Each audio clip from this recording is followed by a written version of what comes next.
တက္ကရာ1388ခုပထမဝါဆိုလပြည့်ကျော်17ရက်ခရစ်နှစ်2026ခုဇွန်လ10ရက်တောက်ကြနေ့အရှိပရိပတ်တိဓမ္မယုံကြည်တွင်ဟောကြားတော်မူအပ်သောမဟာသတိပဋ္ဌာန်အလုပိတရားအာနာပါနဘုဒ္ဓနာနီးနဲ့ပတ်သက်ပြီးတော့ဘုရားတို့ဝိပဿနာဝိပဿနာရှုနည်းမနေ့ကပြောခဲ့တယ်ဝိပဿနာရှုနည်းပြောတဲ့နေရာမှာဒီအာနာပါနဘုဒ္ဓနာနီးတဲ့မှာယုံနာလည်းကွဲသွားရမယ်ဝိပဿနာလည်း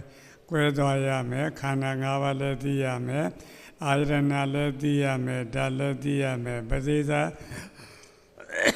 သမုပ္ပါလည်းသိရမယ်သစ္စာ၄ပါးလည်းသိရမယ်သစ္စာ၂ပါးကတော့အဓိက၂ပါးတွေကိုပြောမှာပေါ့နော်ပရိပက္ခိယတရား39ပါးအကုန်လုံးပါတယ်လို့ဒါတွေကိုပြောနေတာနော်မနေ့တုန်းကဘုရားတို့ဘာပြောခဲ့လဲထိတိဆိုတဲ့ထိတိတတိဆိုတဲ့အာနာပါနဘုဒ္ဓနာနည်းမှာသမထဖြစ်ပုံနဲ့ဝိပဿနာဖြစ်ပုံပြောခဲ့တာဒါလေးပြန်ပြောမယ်ဒီနေ့ညီကုန်းချုပ်ရအောင်နော်အဲ့တော့အဲ့ဒီမှာဘုရားတို့နာသီးပြားလေးမှာလေကလေးတိုးထီတဲ့နေရာလေးမှာအဲ့ဒီနေရာလေးကိုဘုရားတို့စိတ်ကလေးကတ်ထားပြီးတော့အဲ့ဒီစိတ်ကလေးကိုဘယ်သူနဲ့တွဲထားရမလဲတတိနဲ့တွဲဘယ်သူနဲ့တွဲထားရအဲ့တော့တတိနဲ့တွဲထားပြီးတော့အသက်ရှူတဲ့လေကလေးမဝင်ဘူးလားဝင်တဲ့နာသီးပြားလေးမထီဘူးလားအဲ့ဒါလေးကိုဝင်တာလည်းထီအောင်လုပ်ရမယ်နော်ဝင်တာလည်းပါတယ်ဝင်တာထီတာကိုသိအောင်လုပ်အဲ့ဒီမှာနှစ်ချက်လေးထီတာနဲ့သိတာဘာနဲ့ပါရောဒီနှစ်ခုတည်းပဲနော်နောက်တစ်ခါဘုရားတော်ထွက်လေနာသီးပြားလေးကိုတိုးထီပြီးတော့ထွက်သွားတယ်ထွက်လေလည်းပါတယ်တိုးထီသွားတာပဲထွက်လေလည်းပါတယ်ထွက်လေလည်းတိုးထီသွားတာပဲထွက်လေတိုးထီသွားတာလည်းပဲဘာလို့ရမလဲသိရအဲ့တော့ဝင်လေထီတယ်သိတယ်ထွက်လေထီတယ်သိ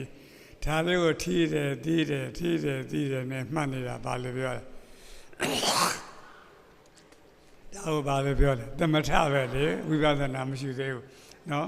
ဒါကြောင့်မို့ဝင်လေထီထွက်လေထီဒီတိုင်းသိဒီမူဒေါနကုတတိကြရှုလို့ပြောတာเนาะအဲ့ဒါကိုဘုရားတို့ပါဠိတော်နဲ့ပြောတဲ့ခါကျတော့ကာယင်္စပဋိစ္ဆဘုဒ္ဓဘေဇဥပ္ပစ္စတိကာယဝိညာဏဒါထိတိလေးပြောတာပဲကာယသနှကောင်းများနှကောင်းနှာသီးပြမှာရှိတဲ့ကာယပဇာအကြည်ယုတ်နော်ဘုဒ္ဓဘေဇအဓိကနဲ့ဝါယောဘုဒ္ဓဘာယုတ်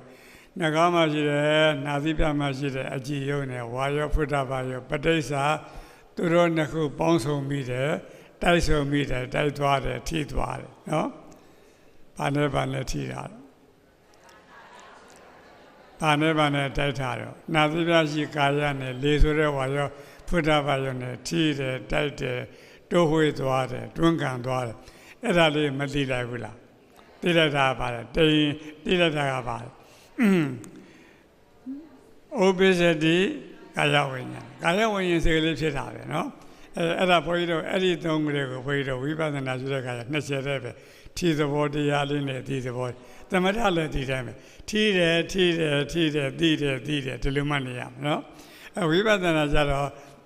ဝိပဿနာထားအောင်ဒီပါဠိလေးကိုပြောတဲ့ခါကျတော့ဘုန်းကြီးတို့ကိုယ်အကြည့်ရဲ့တွေ့တိစီရအတွေ့ရုပ်ရဲ့ထိသိမှုရဲ့ဘယ်နှခုလဲသုံးခုဆိုတာသုံးခုပေါင်းစုံသွားတာကိုဘာလို့ပြောလဲထိတယ်လို့ပြောတာအဲ့ဒါလေးကိုဒီဇိုင်းမှထိတာကိုသိနေတာတတိနဲ့မှတ်နေတဲ့နေကိုဘာလို့ပြောလဲသမထနေလို့ပြောတာနော်ဘာကိုပြောတာလဲအဲ့ဒါကြောင့်မို့ကိုယ်အကြည့်တွေ့တိစီရအတွေ့ရုပ်ထိသိမှုဤသုံးခုပေါင်းစုံမှုကိုထိတယ်လို့ဆိုထိတိုင်းသိဖို့လို့နော်ပါတယ်တော့ထိတိုင်းသိနေအဲ့ဒါထိတိုင်းသိနေဆိုလို့ရှိရင်ဘယ်လိုဆိုကြပါစို့ရှေ့အသည့်နဲ့နောက်အသည့်တစ်ဆက်တည်းဖြစ်နေပြီဆိုရင်ဈာထဲမှာနိဝရဏတရားတွေဝင်ဖို့ရအခွင့်အလမ်းရှိသေးလားအဲ့ဒါမရှိတာတမာရီရနေတာပဲနော်ဒါလေးပြန်ဆိုတော့ကိုယ်အကြည့်တွေ့တိစီရာအတွေ့ရုပ်တွေ့သိမှုဤသုံးခုပေါင်းစုံမှုကိုဒါမှမဟုတ်ထိသိမှုလို့ဆိုတာထိသိမှုဤသုံးခုပေါင်းစုံမှုကိုထိတယ်လို့ဆို ထီတန်းသိဖို့လို့ဟုတ်လားကိုအကြည့်ထီတိမှု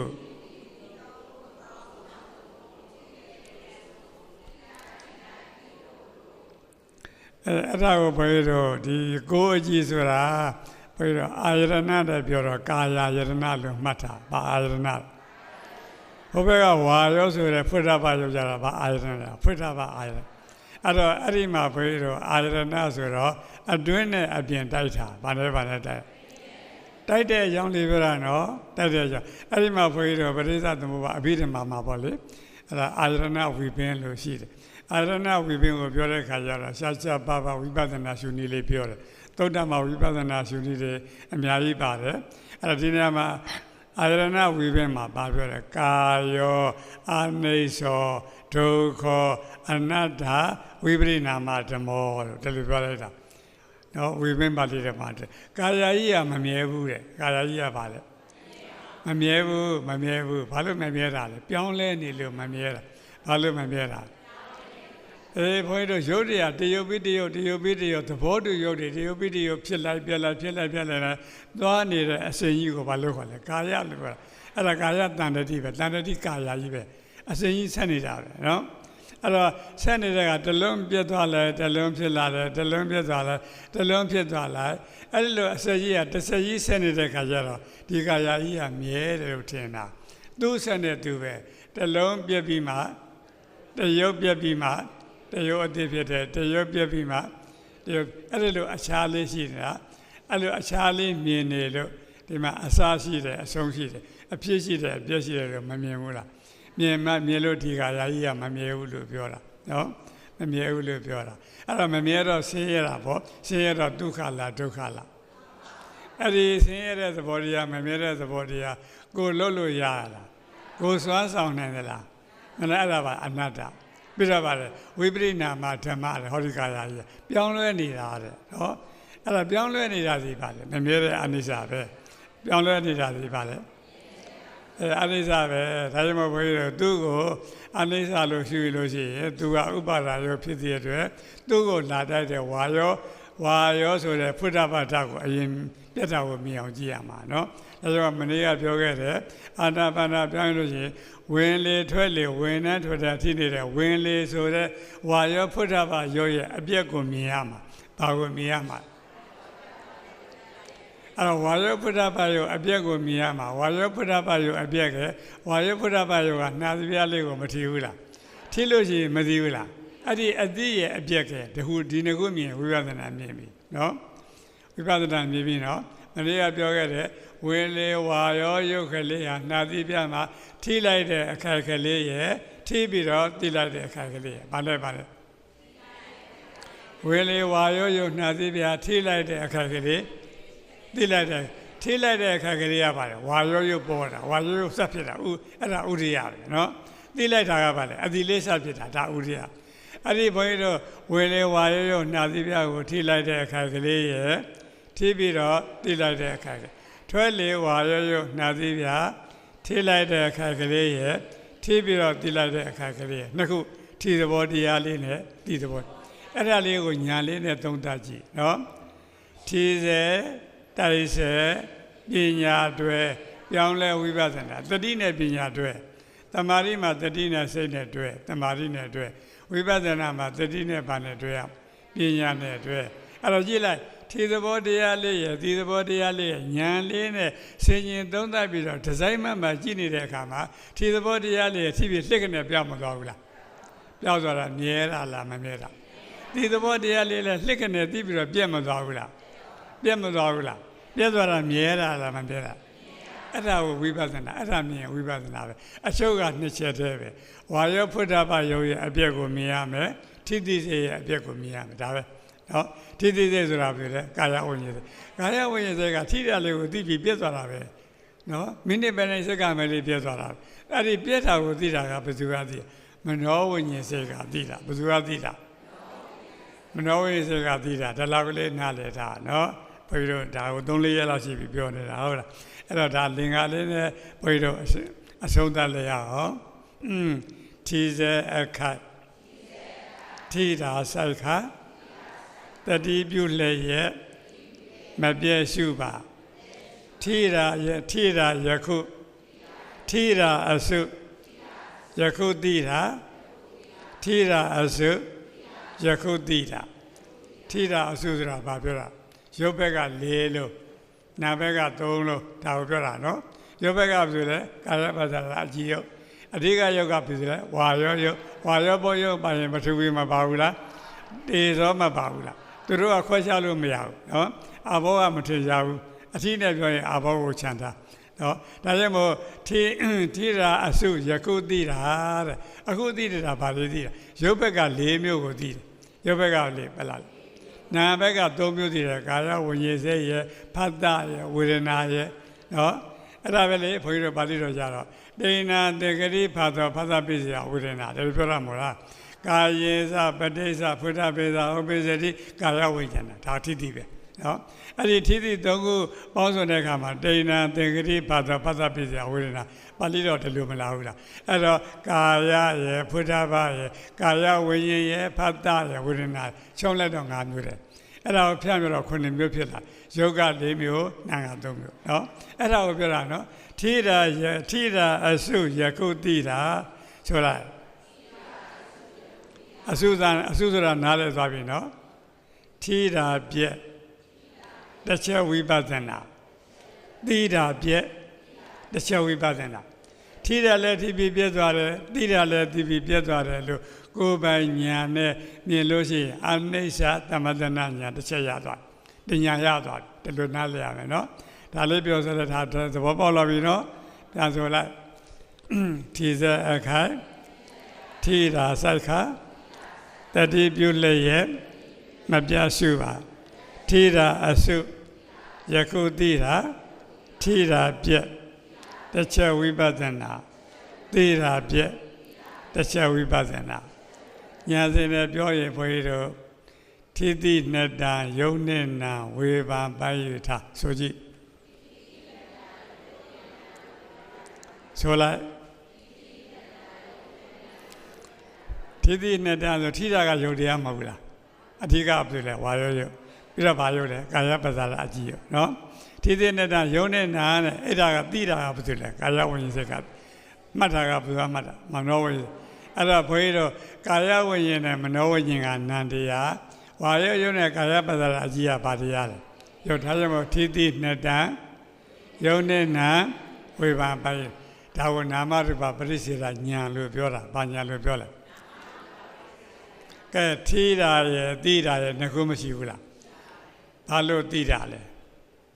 ထိလို့သိတာမထိရင်သိပါမလားဘာလို့ထိတာလဲထိလို့သိတာဘာလို့ထိရထိစရာအကြောင်းရှိလို့ထိရနော်ထိစရာအကြောင်းတရားဘုန်းကြီးတို့4မျိုးရှိတယ်ထားတော့နော်အဲ့တော့ဆိုရပါစို့အဲ့တော့ထိတာကဘာတရားလဲသိတာကဘာတရားလဲသိတာကဘာစိတ်လဲသိတာကဘာစိတ်လဲစိတ်မင်းနေတာထိတာသိတာကဘာစိတ်လဲကာယဝိညာဉ်စိတ်သိတာကဘာစိတ်လဲ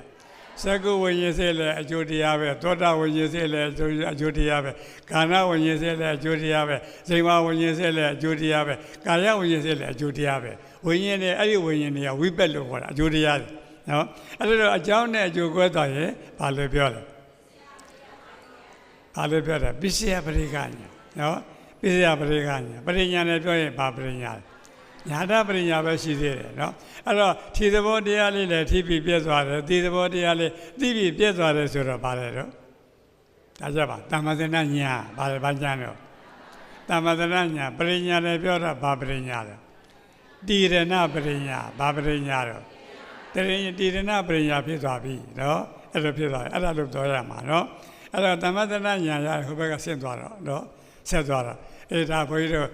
ဒီထိတိရှုကမှာသမထနဲ့ဝိပဿနာဒါတော့ဆိုဘုန်းကြီးတို့နားလည်ပြီအဲ့ဒါပြီးတော့ပါတယ်ခန္ဓာ၅ပါးအဲ့တော့ခန္ဓာ၅ပါးဒီထိတိထဲမှာခန္ဓာ၅ပါးပါတယ်နော်စောပါဠိလေးကိုဘုန်းကြီးတို့ပြန်ရွတ်ပြန်ကာယေဇာပဋိစ္စဖုဒ္ဓပေဇာဥပ္ပစ္စတိကာယဝိညာဏနော်မှတ်ခဲ့ကာယပဇာရအကြည်ယုတ်ဖုဒ္ဓဘာပြီးတော့ပါတယ်ကာယဝိညာဉ်စိတ်တေနာတေဂတိဖတ်တော်ဖတ်တာပစ္စယဝေဒနာဘာလဲတော့အဲ့ဒီ3ခုပေါင်းစုံတဲ့အခါမှာဘယ်သူပေါ်လာလဲဖတ်တာပေါ်လာတယ်ဖတ်တာပေါ်လာရင်ဘာပေါ်လာမှာ ဝေဒနာပေါ်လာမယ်နော်ဝေဒနာပေါ်အဲ့တော့ဆိုရပါစို့နာသီးပြမှာရှိတဲ့အကြည်နာသီးပြမှာရှိတယ်ပါအကြည်ကဘာတရားလဲအဲ့ဒီနာသီးပြကိုလာပြီးတော့ထိခိုက်တဲ့တွန်းကန်တဲ့တိုးထီတဲ့ဝါရောယောကဘာတရားလဲဝါယောကဘာလဲယုတ်တရားကိုခန္ဓာဖွဲ့ရူပခန္ဓာပဲလေခန္ဓာဘာခန္ဓာလဲရူပခန္ဓာအဲ့ဒီထိတာလေးကိုမသိဘူးလားသိတဲ့စိတ်ကလေးကဘာစိတ်လဲမြန်မာလိုပြောရင်ထိသိစိတ်ပါဠိလိုပြောရင်ကာယဝိညာဉ်စိတ်ဘာတရားလဲကာယဝိညာဉ်စိတ်ကိုခန္ဓာနဲ့ပြောတော့ဝိညာဉ်နဲ့ခန္ဓာအသိစိတ်လည်းပဲအသိစိတ်ပဲလေအသိစိတ်မှန်တယ်ဝိညာဉ်နဲ့ခန္ဓာပဲမြင်သိစိတ်လည်းဝိညာဉ်နဲ့ခန္ဓာပဲနော်ကြားသိစိတ်လည်းဝိညာဉ်နဲ့ခန္ဓာပဲအဲ့တော့ခန္ဓာတစ်ပါးရမှာတော့ဘူးလားအဲ့ဒီထဲမှာ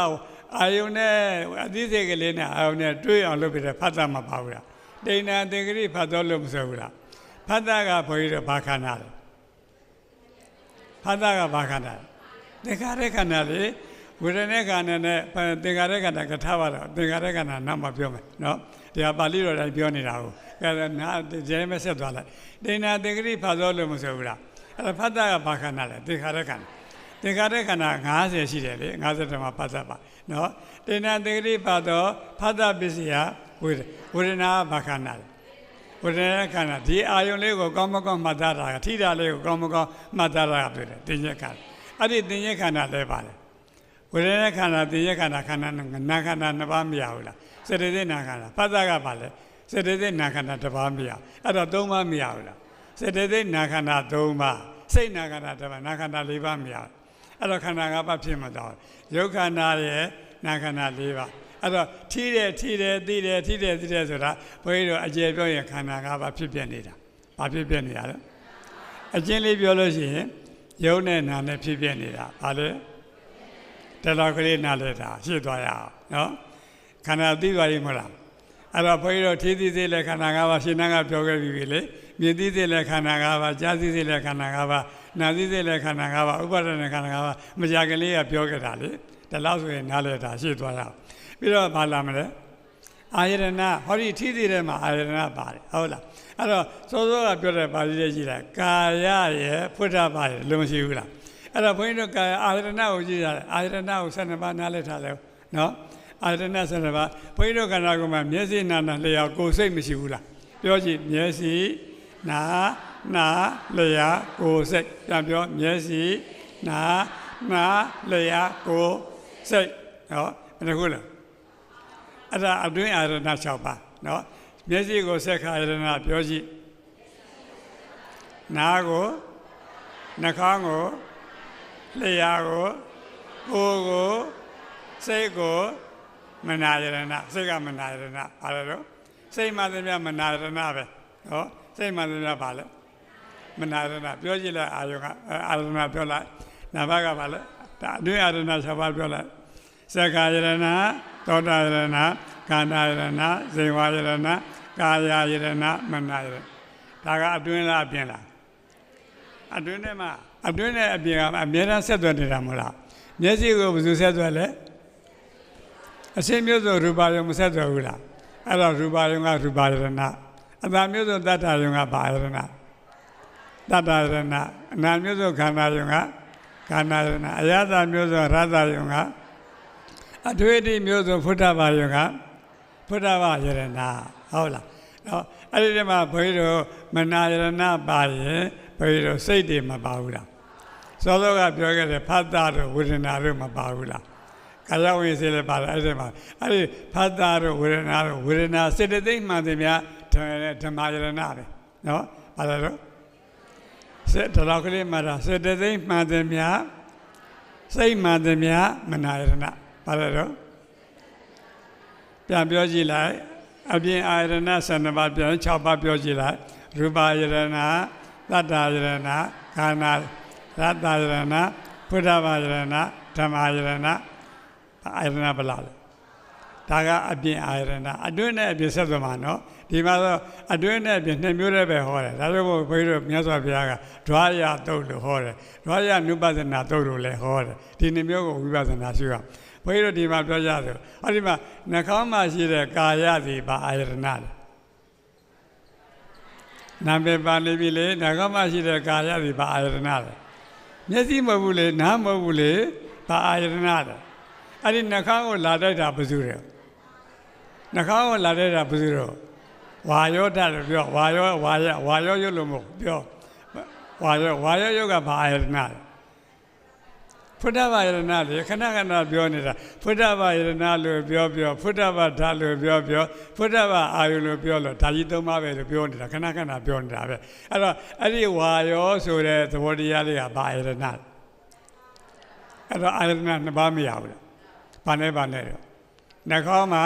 ကာယယတနာရဲ့ဖုဒ္ဓဘာယတနာအဲ့ဒီမှာသူတို့နှစ်ခုပေါင်းတော့အသိစိတ်ကလေးမပေါ်ဘူးလားဘာစိတ်လဲဒီနေရာအသိစိတ်ကလေးကပါတော့ကာယဝိညာဉ်စိတ်နော်အသိစိတ်အဲ့ဒီကာယဝိညာဉ်စိတ်ကိုဒီနေရာမှာမနာယတနာလို့ပြောတာနော်အသိစိတ်မှသင်ပြအာရဏနဲ့ပြောရင်ပါတယ်မနာယတနာနော်စေတသိက်မှသင်ပြပါတယ်ဓမ္မယတနာအဲ့တော့ဘုန်းကြီးတို့အဲ့ဒီမှာဖတ်တာဝေဒနာတွေမပါဘူးလားဖတ်တာဝေဒနာပါတော့ဓမ္မယတနာမပါဘူးလားအဲ့တော့ဒီမှာကာယယတနာရယ်ဖုဒ္ဓဘာယတနာရယ်မနာယတနာရယ်ဓမ္မယတနာအဲ့ဒီလေးအာယတနာဆုံးတာကိုထိတယ်လို့ပြောတာဘာလို့ပြောတာအာယတနာနဲ့ပြောရင်ဒီထိတယ်ဆိုတာဘုန်းကြီးတို့အာယတနာနဲ့ပြောရင်အာယတနာဘယ်နှပါဆုံးသွားတာလေးပါဆုံးသွားတာထားရင်မို့ထိသေးတယ်မှာအာယတနာလည်းပါတယ်လို့ပြောတာအာယတနာ12ပါးတွေကဘာရ၄မျိုးရဘာရလဲနာသီးပြမှာရှိတဲ့ကာယကကာယယတနာဘယ်ဝါယောကဖုဒ္ဓဘာယတနာကာယဝိစေကမနာယတနာဖသတို့ဝေဒနာတို့တင်ညာတို့ကဘာယတနာဓမ္မယအဲ့တော့ထိတယ်ဆိုတာအာယတနာနဲ့ပြောရင်အာယတနာ၄ပါးမပါဘူးလားအဲ့တော့ထိတာဒီအာယတနာရှုတယ်လို့ပြောလို့မရဘူးလားအဲ့ဒါလေးနားလဲတာနော်အဲ့ဓာတ်ဆက်ရပါလေဒီတိုင်းပဲနော်ဓာတ်ဆက်ရပါကြည့်ထားတယ်စောစောကပြောသလိုပဲဘုန်းကြီးတို့စက္ကုသောတာခန္ဓာစီမှာကာယမနာလို့မရှိဘူးလားနော်အဲ့တော့စက္ကုကစက္ကုဓာတ်ပဲပြောကြည့်ဘုန်းကြီးတို့ဝေထားတဲ့ဇာအောင်စာမျက်နှာ7ပဲထားလိုက်လွယ်လွယ်လေးပြောနားလည်ပြီးသားပဲစက္ကုဆိုကြည့်လားစက္ကုဓာတ်အာယတနာရရင်ဓာတ်ရပြီးနာမည်လေးပြောင်းသွားတာပဲမျက်စိကိုစက္ကုဓာတ်လို့သုံးတယ်စက္ကုဓာတ်သောတာဓာတ်ခန္ဓာဓာတ်ဇိဝဓာတ်ကာယဓာတ်မနောဓာတ်နော်ဟိုဘက်ကအာရုံသွားလိုက်ရူပဓာတ်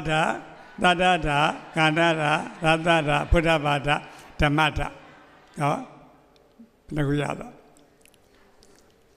6ခုရမတော့ဘူးလားအဲ့တော့6ခုရင်တိုင်းမှာ6ခုရင်တိုင်းရင်ဝိညာဉ်6ပါးပေါ်လာတယ်မျက်စိမှာရူပယုံကတိုင်းရင်ဘယ်သူပေါ်လာမလဲထားတော့ဘုန်းကြီးတို့ဒီမှာအဓိကဒီမှာကာယကိုဘယ်သူကလာတိုင်းမှာဖုဒ္ဓဘာလာတိုင်းမှာအဲ့တော့ဒီမှာခွဲလိုက်ဘုန်းကြီးတို့ထိစီကိုပြောနေတာနော်အဲ့တော့ဟောဒီနာသီးပြမှာရှိတဲ့ကာယကဘာဓာတ်လဲကာယဓာတ်ပဲဘာဓာတ်လဲဝါယောကဘာဓာတ်လဲဖုဒ္ဓဘာဓာတ်ပဲလေဘာဓာတ်လဲအဲ့တော့သူတို့နှစ်ကိုထိတာကိုသိတာကဘယ်လိုလဲကာယဝိညာဏဓာတ်ပဲလေနော်ဘာဓာတ်လဲဟိုတုန်းကကာယဝိညာဉ်ကိုမနာရဏလို့သုံးတာဒီကတော့ကာယဝိညာဏဓာတ်ပဲဒီလိုသုံးတာအဲ့ဒီမှာကာယဝိညာဏဓာတ်ပဲဖတ်တဝေဒနာသိရတယ်မပါဘူးလားအဲ့ဒါဘာဓာတ်လဲဓမ္မအဲ့တော့ထိတိထဲမှာကာယဓာတ်ဖုဒ္ဓဘာဓာတ်ပြီးတော့ပါလေကာယဝိညာဏဓာတ်ပြီးတော့ပါဓမ္မဓာတ်ဘာဓာတ်လဲအဲ့ဓာတ်၄မျိုးပေါင်းစုံတာကိုထိတယ်လို့ပြောတာပဲအဲ့ဒါကိုဘုန်းကြီးတို့ဒီဓာတ်နဲ့ရှုပါဆိုရင်ဒီလေးလုံးရှုရင်ဓာတ်နဲ့ရှုတာပဲဒါလိုလေးနားလည်ထားနော်ဒါလောက်လေးနားလည်ထားနော်ဟုတ်ပြီလားအဲ့တော့ဓာတ်ပြီးလို့ရှိရင်ဘာလာမလဲပရိစ္ဆသမုပ္ပါဘာလာမလဲအဲ့တော့ဟောဒီထိစီထဲမှာပရိစ္ဆသမုပ္ပါပါတဲ့အကြောင်းကိုပြောပါနော်ပရိစ္ဆသမုပ္ပါကိုနည်းနည်းကြေပြနည်းနည်းပြောမယ်ဒါစဝဲတဲ့ပြောရင်တော့ပိုနားလည်မယ်သို့သောဘုရားတို့အခြေခံနားလည်အောင်ဘုရားတို့ပြောမယ်နော်ဒါဆက်စလေးလို့ပြောတာဒီထိတိရှုတဲ့ကမှာဘုရားတို့လင်္ကာလေးကပါတယ်တော့ထိတိထဲမှာအကုန်ပါလိုရာကိစ္စရှုံးလိုက်တော့ဘုရားတို့သမထကိစ္စနဲ့ဝိပဿနာကိစ္စဘယ်နေရာဖြစ်ဒီတိုင်းပဲအာရဏလည်းဒီတိုင်းပဲဖြစ်တာပြက်တာပဲဒါလည်းဖြစ်တာပြက်တာပဲပရိယသမုပ္ပါလည်းအကြောင်းကျိုးဆက်သွယ်ပြီးဖြစ်တာပြက်တာပဲဒီထဲသွားမှာပဲနော်အဲ့ဒါဘုန်းကြီးတို့ဒါလေးကိုပထမဆုံးလင်္ကာလေးဆိုထားလိုက်နော်